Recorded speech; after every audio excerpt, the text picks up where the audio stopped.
Imagine कीजिए कि आपकी शादी को सिर्फ 1 साल हुआ है और जो स्टार्टअप फाउंडर आपको कल तक बहुत प्यारा लगता था, जो आपकी हर चीज का ध्यान रखता था, आपकी हर ख्वाहिश पूरी करता था, कभी गुस्सा नहीं करता था, उसके ऊपर 2 करोड़ रुपए का लोन है और उसकी रिकवरी के लिए रोज बैंक आपके घर के चक्कर काट रहा है।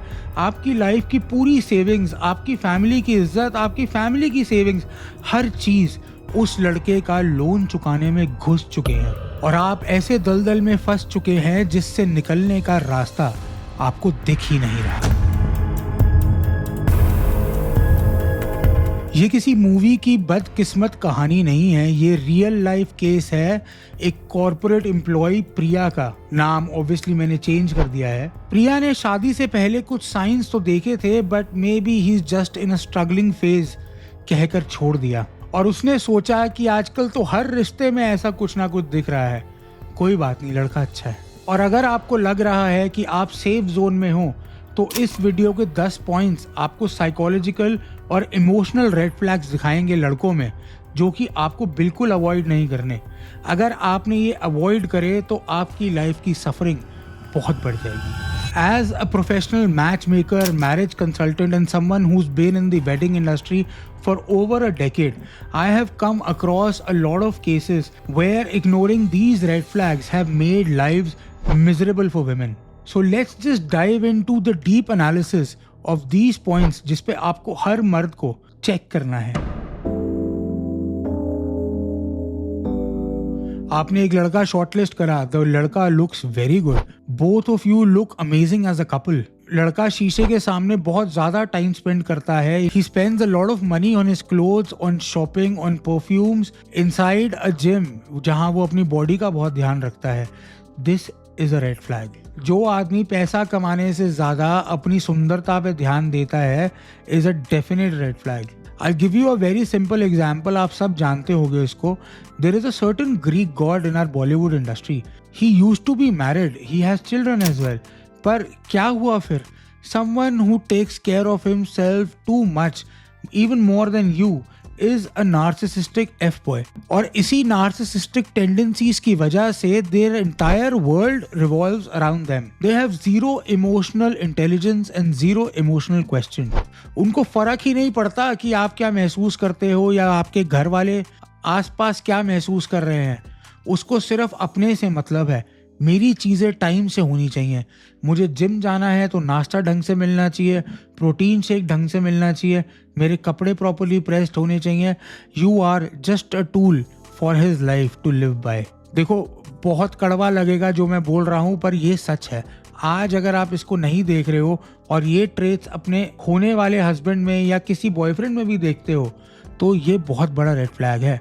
चीट करना तो बहुत छोटी बात है, और चीट तो वो करेगा ही करेगा, क्योंकि उसको फर्क ही नहीं पड़ता है इस बात से कि आप क्या सोचते हैं। आप बुरा भी मान जाएंगे तो वो आपको मना के वापस ले आएगा। He would not let you go anywhere. बहुत प्यार करेगा उस टाइम पे जब आप बुरा माने होगे, गिफ्ट्स भी देगा, खाना भी खिलाएगा, बाहर भी लेके जाएगा, सब कुछ करेगा, पैर भी दबाएगा, लेकिन उसके बाद वही लूप दोबारा चलेगा। And he's gonna take extreme advantage of you until and unless you lose your mental peace and sanity. Narcissistic, self-obsessed F-boys से दूर रहें। इनको प्रोजेक्ट बनाकर सुधारने की कोशिश ना करें। इस टॉपिक पे मैं पूरा एक 15 मिनट का वीडियो बना सकता हूँ। जिसको ऐसा वीडियो चाहिए please let me know in the comments. Some men are driven by nature. उनको पैसा कमाने का बहुत शौक है, भूत है पैसा कमाने का।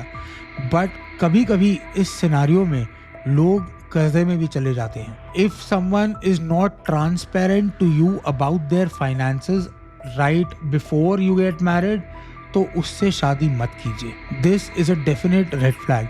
आदमी जो अपनी इनकम कम बताए वो अच्छा है, जो 10 है और 50 दिखाए उसको बिल्कुल रेड फ्लैग मार्क करके वहां से निकाल दे। और ये चीज ना ऑब्जर्व करने से आपको दिख जाएगी। Someone who spends a lot, बहुत ज्यादा गिफ्ट दे रहा है, आपको बिना मांगे चीजें दे रहा है। Maybe he loves you a lot, maybe he wants to impress you, लेकिन क्या वो ये लाइफस्टाइल सस्टेन कर सकता है? आप इस पॉइंट को ढंग से with the help of professionals I would say inspect कराइए। अगर सैलरी है तो पिंक स्लिप्स लीजिए। अगर बिजनेस है तो इन्वेस्टिगेटर लगाइए कि कहाँ काम है, कितने लोग इसके अंडर काम करते हैं, कैसी रेपुटेशन है मार्केट में, बैंक से कितना लोन चल रहा है। There are proper investigative agencies जो आपको एक एक डिटेल निकाल के रिपोर्ट के फॉर्म में देती है। Please invest in that. ये बहुत सीरियस मैटर है। Thousands of women suffer because of this. Financial तबाही हो जाती है शादी के बाद। People even and up deleting themselves. ये बहुत सीरियस मैटर है। Please look out for this red flag. देखो, ममाज बॉय होने में ना कोई दिक्कत नहीं है, लोगों ने ऐवे ही इसको बना रखा है। The real problem is decision making power. अगर सामने वाले में डिसीजन मेकिंग एबिलिटी ही नहीं है तो वो ममाज बॉय है तो इशू है। I mean it is okay यार, अगर एक औरत ने किसी को जन्म दिया है, for him to love her is nothing wrong, लेकिन उसको बैलेंस बनाना आना चाहिए। और जब तक डिसीजन मेकिंग पावर और एबिलिटी नहीं होगी किसी के अंदर, उसको ये बात समझ ही नहीं आएगी the family that you create is more important then the family that you come from. ये बात समझने में आदमियों को जिंदगी लग जाती है और वो वाइफ की रिस्पेक्ट और मदर की रिस्पेक्ट में डिफरेंशिएट ही नहीं कर पाते। ये दो अलग अलग चीजें हैं विच men need to understand. If a man does not take a stance for himself, अगर वो खुद नहीं सवाल जवाब कर सकता अपने पेरेंट्स के साथ, this is a red flag. Avoid कीजिए ऐसे रिश्ते को। I'll give you a छोटा सा एग्जाम्पल इसके ऊपर। If you don't want to live with your in-laws after marriage और लड़का डेफिनेटिव आपको जवाब नहीं दे रहा है, वो बात टाल रहा है, इधर उधर कर रहा है कि शादी के बाद देखेंगे यार, दिक्कत होगी तो चल लेंगे, ऐसा लड़का आपको बाद में अगर मना भी कर देगा तो आप क्या कर लेंगे? Life becomes really sad with such a person. वो कभी भी किसी के सामने खड़ा नहीं हो पाएगा आपको डिफेंड करने के लिए। Please avoid such people.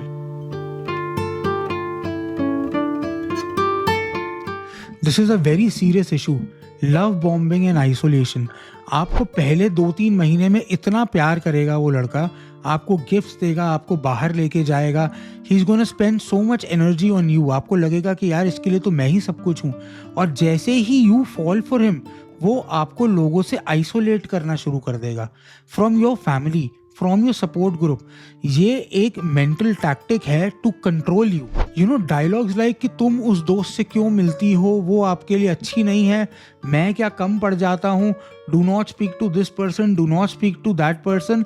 धीरे धीरे इवन बिफोर मैरिज वो आपके घर वालों की भी बुराई करना शुरू कर देगा। You have to watch out for this. This is again a red flag. एक छोटा सा आर्ग्यूमेंट होता है और दीवार में छेद हो जाता है।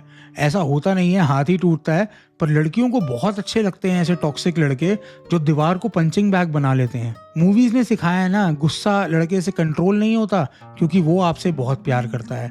नहीं, सच ये है कि that person does not know how to handle his emotions. वो इमोशनली मैच्योर ही नहीं है, वो ऐसी हरकतें करता है। कल को वो दीवार की जगह आप भी हो सकते हो। Never forget that.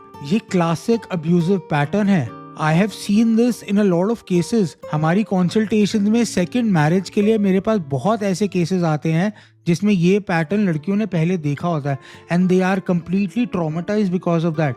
Watch out for yourself. ये दिखे, ज्यादा अग्रेशन दिखे तो it is a red flag. So ladies and gentlemen watching this video, if you want real life cases and real life examples of how to improve your life in subjects related to marriage, relationships and the wedding industry, अगर आपको खुद शादी नहीं करनी and you want to monetize this, तो please subscribe to the channel.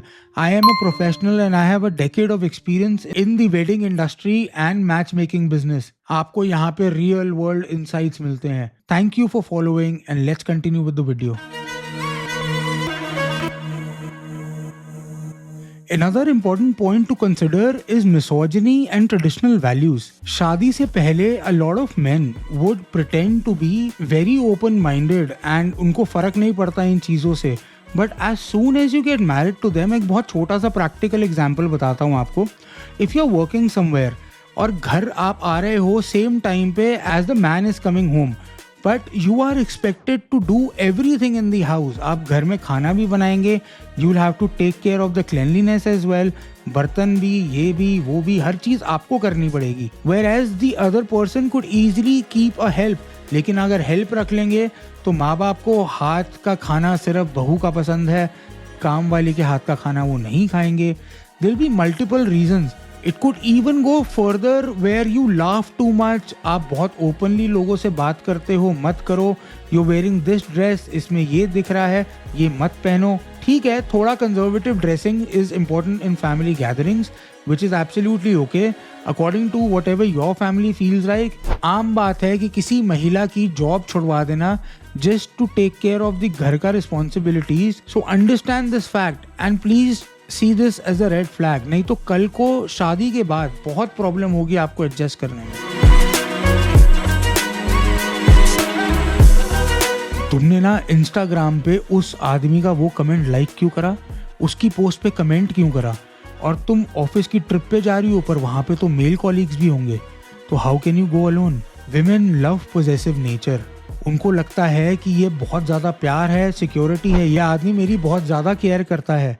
लेकिन possessive nature can be a dual edge sword. ठीक है, आपका ध्यान रखना ज़रूरी है, आपको दुनिया से बचाना ज़रूरी है, to take care of you physically, mentally, socially, it is really important. लेकिन जब ये हाइपर जेलेसी बन जाता है, it makes your life a living nightmare. बात बात पे आपके फ़ोन चेक करना, आपकी स्नैप्स चेक करना, आपका इंस्टाग्राम चेक करना, ये टॉलरेट होना बंद हो जाता है. किसी दिन आपने किसी भी आदमी से हंस के अगर बात कर ली तो उस रात को आपके घर में कलेश होना कंफर्म्ड है. हर पासवर्ड मांगना, हर ईमेल चेक करना, हर कॉन्टैक्ट को स्क्रूटनाइज करना, this man would make your life a living hello. ये बहुत बड़ा रेड फ्लैग है. इसको आप इनिशियल फेजेस में ही रोक दीजिए या ऐसे आदमी को प्लीज अवॉइड करें. Another important thing is the entitlement that the person has. Depending on their socio-economic background, if he continuously berates you about your spendings, your habits, आप फ़ोन कौन सा लेके घूम रहे हो, आपका ग्रुप कैसा है, आपके घर में गाड़ी कौन सी है, सो this is a certain red flag. वो ज़िंदगी भर आपको फाइनेंशियली नीचा ही दिखाएगा ऐसा आदमी. आप कभी भी उसके लिए कोई गिफ्ट लेकर आओगे, उसको कभी पसंद नहीं आएगा. आपके पेरेंट्स उसको कभी भी कोई गिफ्ट करेंगे, उसको वो भी नहीं पसंद आएगा. ही वुड इमेजिन कि इससे अच्छा दे सकते थे, बेटर ब्रांड, बेटर क्वालिटी. ये नार्सिसिस्टिक नेचर के साथ ज़्यादा मैच करता है. There are certain psychological profiles which when you discover them, when you study about them, तो आपको काफ़ी clarity मिलेगी. If you want a video analyzing psychologically how people react and how their issues are formed since childhood, तो please comment in the comment section. I'll make a specialized video for this. एक चीज बहुत जरूरी है जो आप avoid नहीं कर सकते, and that is substance abuse and addictions. Addictions are one of the biggest reasons why a lot of marriages end up badly. शादी के बाद पता चलता है कि इस आदमी को गैम्बलिंग का एडिक्शन है, अल्कोहल का एडिक्शन है, ड्रग्स का एडिक्शन है. देखो, if you are okay with drinking socially या कभी कभी पी रहे हो और सामने वो दिखा रहा है कि ठीक है मैं नहीं पीता आपके सामने उस टाइम पर, लेकिन शादी के बाद रोज़ बॉटल लेके बैठ जाए, so this is one of the biggest issues. ये बात आपको पता ही नहीं चलेगी till the time you are married कि वो सच बोल रहा है कि झूठ बोल रहा है. इसीलिए we have pre marital counselling, जिसमें आप सर्टेन सेट ऑफ क्वेश्चंस पूछते हैं which check each other off, कि अगर किसी चीज़ में गलत जवाब दिया तो दूसरी में भी पता चलेगा. Medical test is really important. कुछ भी गलत पैरामीटर होगा तो उसके अंदर आ जाएगा. Addictions kill the entire family. सिर्फ एक आदमी पे ही फर्क नहीं पड़ता इस चीज़ से. You have to be really wary of the fact कि ये आपकी लाइफ में भी पॉसिबिलिटी हो सकती है. सोशल ड्रिंकिंग के नाम पर वो आदमी क्या खींच रहा है, लाइंस बना रहा है, क्या नहीं कर रहा. You have to be very careful. Please take care of this red flag. देखो, एक चीज़ के लिए तो लड़कियां भी रिस्पॉन्सिबल हैं, विच इज़ वेपनाइजिंग टीयर्स. लेकिन if the person is insensitive, he is emotionally unavailable, तो वो आपको कभी भी कंसोल नहीं करेगा. Even if the matter is genuine, even if there is a serious concern in the relationship, the person is not gonna care. वो emotionally आपसे attached ही नहीं होगा कभी भी जिंदगी में. This again is a pattern of narcissistic behaviour. आप रोते रहोगे रात को, वो आपको चुप नहीं कराएगा।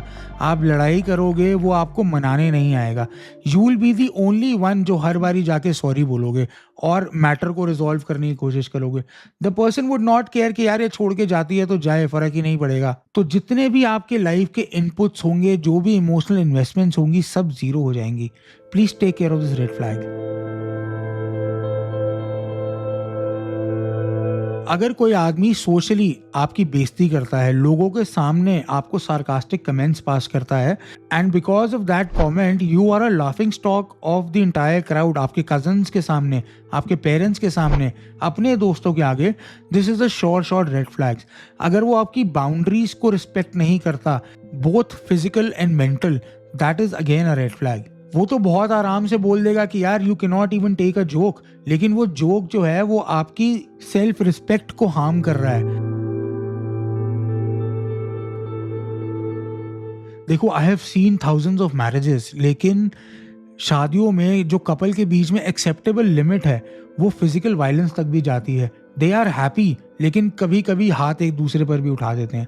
आई एम नॉट सजेस्टिंग और I am not desensitising you towards it, I am just stating facts. हर कपल का अलग पैरामीटर है of happiness and how they want to live with each other. आपको अगर लग रहा है कि आपका एक सर्टेन लेवल क्रॉस हो रहा है, if the person is crossing a threshold जो आपको प्रॉब्लम दे रहा है, then please avoid such a person. इस रेड फ्लैग को भी इग्नोर ना कीजिए। तो करें क्या? How do we save ourselves from this issue? कैसे हम बचें कि हमारी आगे की लाइफ खराब ना हो जाए? सबसे पहली चीज, never rush into a marriage. A broken engagement is better than a divorce. देखो, कहने की बात है कि लड़कियां 498A लगा देती हैं और उसमें ये इशू होता है, alimony and everything. Women are already being accused of all of this. लेकिन इसके पीछे फैक्ट ये है कि I understand that a woman does not wake up one day और वो शादी कर लेती है और सोचती है कि यार इसकी ज़िंदगी बर्बाद करूँगी। लॉज और on the side of women, लेकिन कोई भी जेन्युइन इंसान इसको एक्सप्लॉइट नहीं करना चाहता and they do not want to go through such a messy procedure. तो अगर आप शादी से पहले रोका कर रहे हैं, रोके में और शादी के बीच में 6 महीने से 8 महीने तक का टाइम कम से कम रखिए। गेज द पर्सन, उससे बात कीजिए, उसके साथ घूमने जाइए, देखिए, ऑब्जर्व कीजिए कि वो लोगों से बात कैसे करता है, उसका टेम्परामेंट कैसा है और उसको गुस्सा आता है तो वो कैसे रिएक्ट करता है। Then I would suggest that you absolutely go for pre marital counselling. देखो, शादी में लाखों रुपए खर्च होते हैं, करोड़ों भी खर्च होते हैं कई लोगों के, that is not a surprise for anyone. लेकिन ये 5 से 20 हज़ार रुपये जो भी आप लेवल की ले रहे हैं प्री मैरिटल काउंसलिंग, इस पे पैसा ज़रूर खर्चिए। इसमें pillars of marriage and life से लेकर इमोशनल, मेंटल, हर चीज़ की वेल बीइंग तक क्वेश्चन पूछे जाते हैं। क्या शादी के बाद करना चाहते हैं? क्या आपका प्रोसेस, क्या आप कमिट कर रहे हैं? क्या आप फॉलो थ्रू करेंगे? Everything is checked in pre marital counselling. खुला बैठ के दो परिवारों के बीच में कपल के साथ सिंगल इंडिविजुअल काउंसलिंग होती है। इसके अंदर you have options for background check as well. Proper detective services hire कीजिए। It may charge you money but it will make your life much simpler और आगे जाके बहुत दर्द से आपको बचाएगी। I promised you 10 but may be I have given you more. काफी डिटेल में we discussed about all the red flags. There are another 50 red flags. अगर ये वीडियो आपको पसंद आया तो we can make even more videos on psychological, physical, mental, whatever red flags. आप comment करके बताइए how you like the video. इसमें से कौन से पॉइंट से आपने रेजोनेट करा। देखो, एक रेड फ्लैग तो किसी में भी हो सकता है, 2 भी हो सकते हैं, लेकिन इफ समवन हैज अबव 4 तो प्लीज उससे तो शादी करना अवॉइड कीजिएगा। और कुछ इंपॉर्टेंट पॉइंटर्स हैं जो कि एक रेड फ्लैग भी बहुत है, जैसे फाइनेंशियल अब्यूज और नार्सिसिस्टिक बिहेवियर। इनको तो बिल्कुल अवॉइड नहीं करना चाहिए। If you found value in this video, please subscribe to the channel. If you want to learn more about the wedding industry and how matchmaking happens, if you want to monetize that, if you want to earn money through that, then please subscribe to the channel as well. Thank you so much for watching. Protect yourself and always stay blessed.